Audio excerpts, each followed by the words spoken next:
So the first thing I do when I'm giving myself my shot is I take out my syringe with its needle that it comes in. I use an 18 gauge needle to draw the testosterone up in. The needle is 1.5 inches long. So I pull the air back in it, as you'll see me doing here, back to the amount that I'm prescribed to do. You put air in it so that when you take out the testosterone, it doesn't create a suction in the testosterone.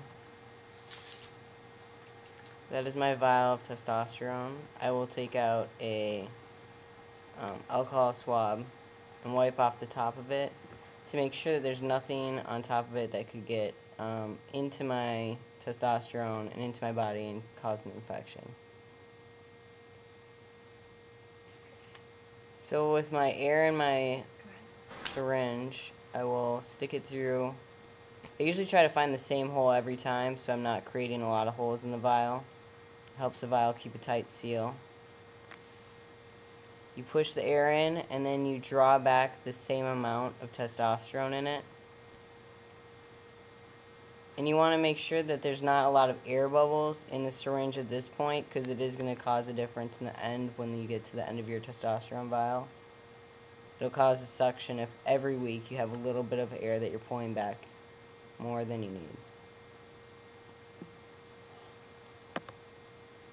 So I cap the needle, pull back the testosterone so there is air in there at this point in time, so there's no testosterone being wasted in the needle. Put the needle into a biohazard container.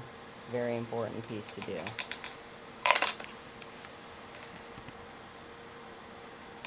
So I screw on the needle that I'm going to be shooting with, which is a 22 gauge 1.5 inch needle.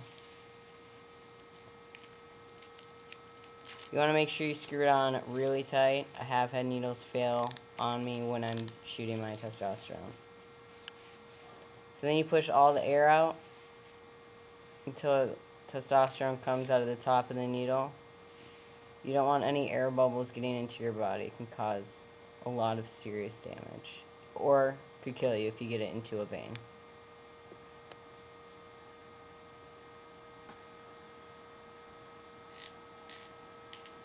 So to get the air out, what I do is I push it till the top of the needle.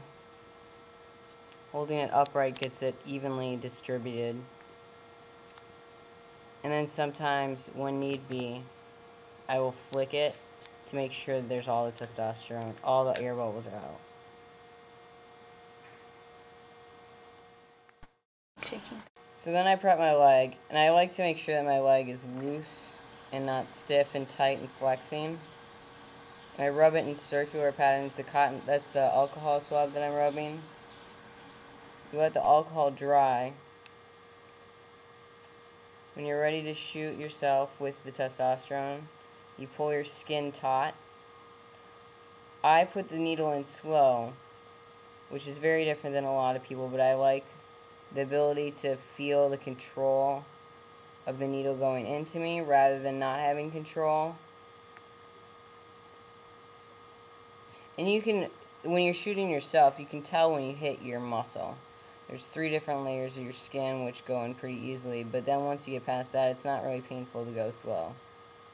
But once you get into your muscle, you usually go a little 1/2 inch more. And then you can stop.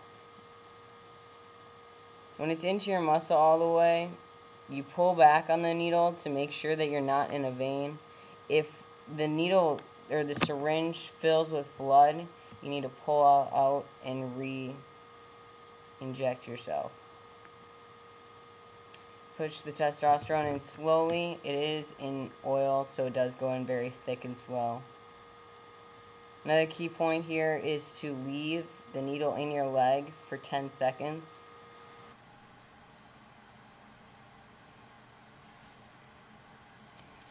And then to slowly draw it out. Best part about giving yourself a shot is using fun band-aids. So when all is said and done, put on a band-aid. Keep the area clean and sterile so you don't get any nasty infections. That's my Toy Story band-aid. Pretty flippin' cool.